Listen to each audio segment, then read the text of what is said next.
할렐루야. 오늘도 성령 충만을 구하며 말씀과 기도의 자리로 나오신 화평의 가족들을 축복합니다. 이번 주간도 주님께서 주시는 평안함을 가지고 담대함으로 살아가길 소망합니다. 주님께서 가르쳐 주신 주기도로 하나님께 나아가겠습니다. 하늘에 계신 아버지, 아버지의 이름을 거룩하게 하시며 아버지의 나라가 오게 하시며 아버지의 뜻이 하늘에서와 같이 땅에서도 이루어지게 하소서. 오늘 우리에게 일용할 양식을 주시고 우리가 우리에게 잘못한 사람을 용서하여 준 것 같이 우리 죄를 용서하여 주시고 우리를 시험에 빠지지 않게 하시고 악에서 구하소서. 나라와 권능과 영광이 영원히 아버지의 것입니다. 아멘. 찬송가 419장 함께 찬양합니다. 찬송가 419장입니다.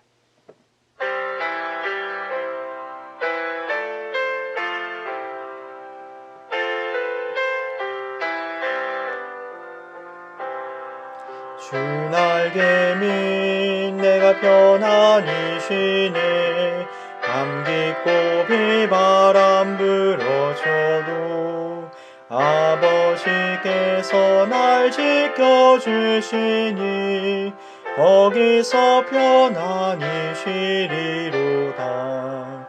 주 날개민 평안하다. 그 사랑 끈을 짜니뇨. 주 날개미 내 쉬는 영혼 영원히 거기서 살리. 주 날개미 날 피난처 되니 거기서 쉬기를 원하노라. 세상이 나를 위로치 못하나 거기서 평화를 누리리라. 주 날개미 평안하다. 그 사랑 끈을 짜니뇨.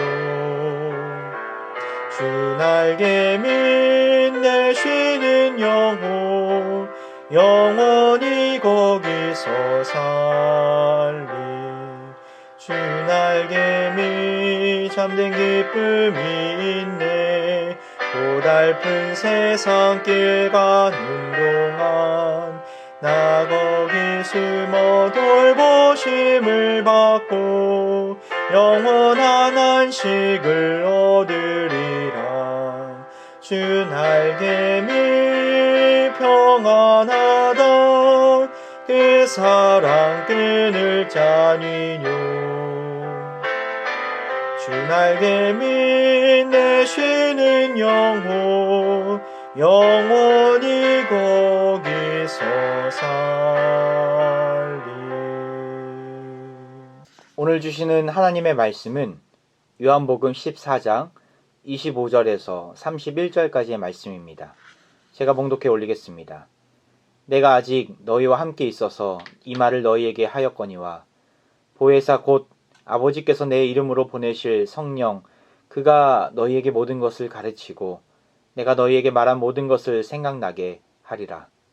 평안을 너희에게 끼치노니 곧 나의 평안을 너희에게 주노라. 내가 너희에게 주는 것은 세상이 주는 것과 같지 아니하니라. 너희는 그 마음에 근심하지도 말고 두려워하지도 말라. 내가 갔다가 너희에게로 온다 하는 말을 너희가 들었나니 나를 사랑하였더라면 내가 아버지께로 감을 기뻐하였으리라. 아버지는 나보다 크심이라. 이제 일이 일어나기 전에 너희에게 말한 것은 일이 일어날 때에 너희로 믿게 하려 함이라. 이후에는 내가 너희와 말을 많이 하지 아니하리니 이 세상에 임금이 오겠음이라. 그러나 그는 내게 관계할 것이 없으니 오직 내가 아버지를 사랑하는 것과 아버지께서 명하신 대로 행하는 것을 세상이 알게 하려 함이로라. 일어나라 여기를 떠나자 하시니라. 아멘. 6.25 동란 중에 한 미국인 군목이 전선을 방문했습니다. 그는 적과 싸움을 하고 있는 미군 병사들을 위로하며 여러 가지 이야기를 나누었습니다. 그들 중 전쟁터에서 공생을 하고 있는 한 미군 병사에게 이러한 질문을 했습니다. 만일 나에게 한 가지만 요구한다면 당신은 무엇을 요구하겠습니까? 이때 미군 병사는 군목에게 이러한 유명한 말을 했습니다. 나에게 내일을 주시오.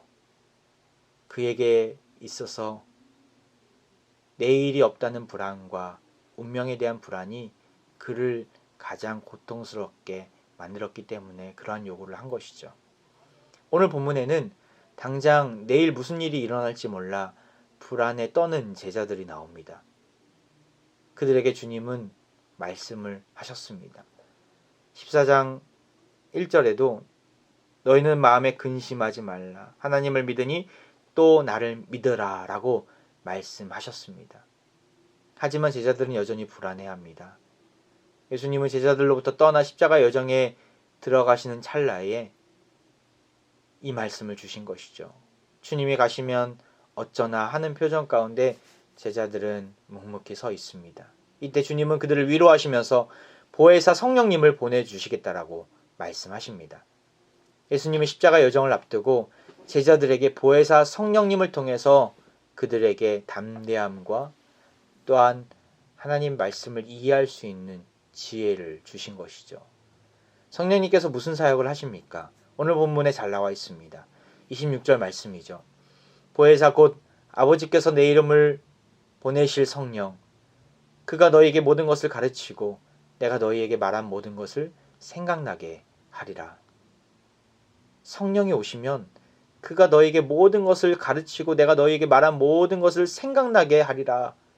이것은 단순히 기억을 떠올리겠다라고 하시는 것만을 의미하지 않습니다. 놀라운 생명의 약속의 말씀이죠. 이 말씀은 제자들을 통해서 성령을 만남으로 인해 성경을 기록하도록 인도하시겠다는 신실한 예수님의 약속인 것이죠. 성령 강림 사건을 경험한 베드로는 베드로 전후서를 쓰면서 이렇게 고백합니다. 베드로 후서 1장 20절 21절에 이렇게 나와 있습니다. 먼저 알 것은 성경의 모든 예언은 사사로이 풀 것이 아니니 예언은 언제든지 사람의 뜻으로 낸 것이 아니요 오직 성령의 감동하심을 받은 사람들이 하나님께 받아 말한 것임이라. 성경 말씀을 누가 썼다고요? 성령의 감동하심을 받은 사람들이 하나님께로부터 받아 말한 것임을 베드로는 증언하고 있습니다. 진리의 영이신 성령님은 언제나 우리를 진리 가운데로 인도해 주십니다. 성령의 주요 사역은 우리를 진리의 말씀으로 인도해 주신 것이죠. 하나님 말씀이 들려지려면, 하나님 말씀이 눈에 들어오려면, 이것이 이해가 되려면 성령님께서 내 안에 가득해야 합니다. 성령의 충만함을 달라고 구하시기 바랍니다. 성령님께서 내 안에 충만하게 거하시면 하나님 말씀이 들립니다. 그 말씀이 내 안에서 역사하셔서 나를 지탱해주고 나를 견고하게 세워주실 것입니다. 성령과 말씀은 결코 분리될 수 없습니다. 그렇게 성경에서는 성령을 가리켜 진리의 영이시다, 계시의 영이시다, 지식의 영이시다 라고 칭하기도 합니다. 성령 충만한 사람은 말씀에 거하기를 즐겨야 합니다. 꿀송이보다도 더 단 말씀을 즐겁게 먹을 수 있을 것입니다. 성령 충만하다고 하면서 말씀을 거부하고 말씀을 멀리한다라면 그냥 덮어놓고 믿는 것이 성령 충만하다고 얘기하는 것은 성령 충만한 사람이 아닙니다. 자기 충만한 사람에 불과합니다.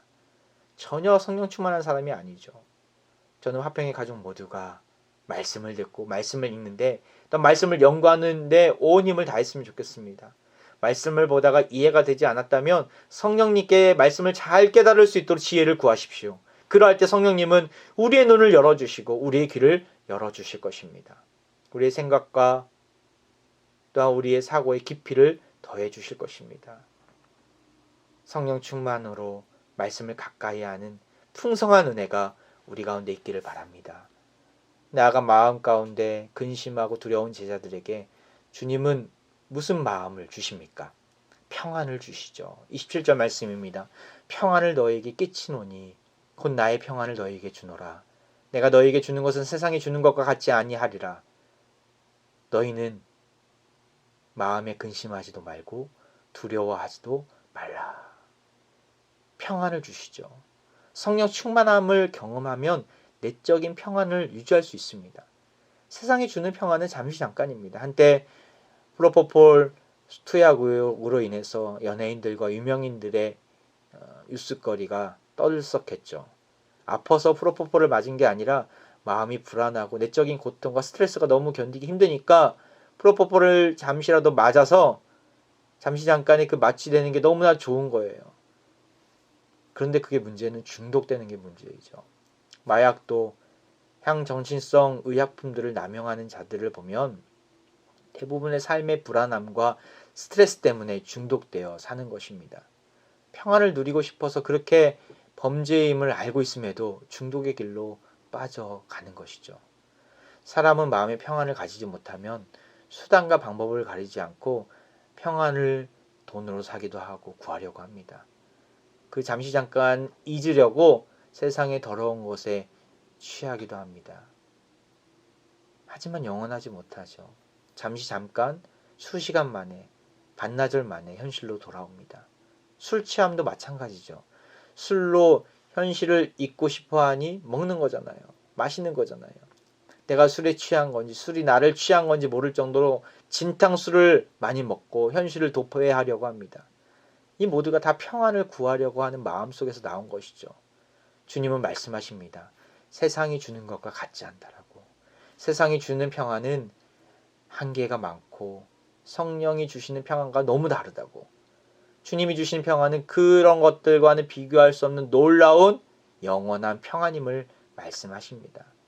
성령 충만하면 낙심이나 권태가 없습니다. 세상에 대한 목마름과 갈급함이 없습니다. 왜 그렇습니까? 날마다 말씀을 들려주시고 깨닫게 해주시기 때문이죠. 성령 충만함으로 주시는 평안함을 맛보시기 바랍니다. 성령의 충만함을 한번 맛보면 세상이 주는 그 어떤 것과는 비교할 수 없을 정도로 놀랍고 계속 경험하고 싶습니다. 제자들의 불안하고 근심 많고 두려워하는 마음을 주님은 아셨죠. 그래서 그들에게 성령께서 내주해 주시는 평안함을 주시겠다라고 하시는 겁니다. 우리 안에 어떤 두려움이 있습니까? 현실에 대한 두려움이 있습니까? 어려움이 있습니까? 나 자신을 알아주지 않는 것에 대한 두려움이 있습니까? 세상의 염려와 걱정, 근심, 궁극적으로 해결해 줄 수 있는 비결은 성령님을 내 안에 모시는 것입니다.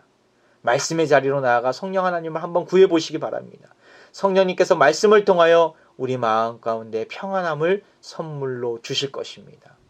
오늘 하루 그리고 이번 한 주간 성령의 충만함을 경험하여 평안함 가운데 거해서 걱정과 근심의 겉옷을 벗어버리고 주님을 향해 나아가는 화평의 가족이 모두 되시기를 주의 이름으로 축원드립니다. 이 시간 함께 기도하며 나아가겠습니다. 주님, 우리를 불쌍히 여겨주시고 걱정과 근심, 불안함으로부터 벗어나 성령 충만을 힘입어서 평안함 가운데 머물게 해달라고 말씀을 가까이 하는 인생이 되어서 성령님을 통해 주시는 지혜의 눈을 가지고 잘 이해할 수 있는 놀라운 은혜를 부어달라고 또한 교회 공동체를 위해서 기도하기 원합니다. 5월 10일 날 종교인 주일 예배를 계획하고 있는데 이상 없이 이루어질 수 있도록 모두가 다 함께 본당으로 나와 예배의 자리로 나와 주님 앞에 예배하는 그날이 속히 올 수 있도록 교회 증축 중에 있습니다. 정화조 공사가 중에 있는데 은혜 가운데 안전하게 이루어져서 필요한 부분들 또한 채워주셔서 온 성도가 함께 기쁨으로 이 증축된 건물을 볼 수 있도록 은혜를 부어달라고 시작 함께 기도하며 하나님 앞에 나아가겠습니다.